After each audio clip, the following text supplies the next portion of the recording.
George was a unique public policy leader over 4 decades, representing for the last 27 years much of the inland region.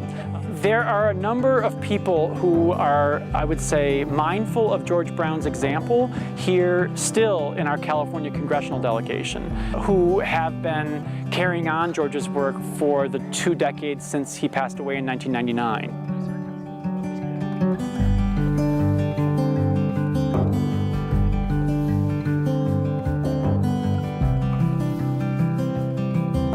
Joyce and I took a walk around our block in Barstow and said, what can we do for our country as a bicentennial project? And we came up with the idea of a 1.5 million acre Mojave National Park. We said, hey, we want to protect the best part of the Mojave Desert. Let's do it in this Mojave National Park. So we went down to talk to George Brown in Riverside at the Mission Inn.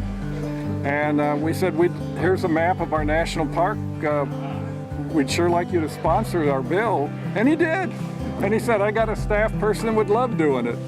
So that was how we got started. I think kids like to participate in our democracy, and it's not just having school elections, it's knowing that they can write to their congressman and get a response back. It's very important to instill in them the feeling that somebody in Washington or in Sacramento listens to them when they write a letter. We need to have more people like George Brown elected, not only to Congress, but to the Senate. The voting record is pretty low, so how we activate that is the challenge that some of us haven't figured out yet. I think people are frustrated. They don't know what they can do to help change the situation. I say first we've got to elect people who are going to have the courage to do what they need to do to provide more justice to this community.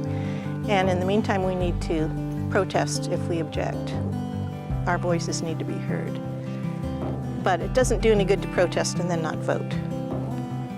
So voting is the answer as far as I'm concerned.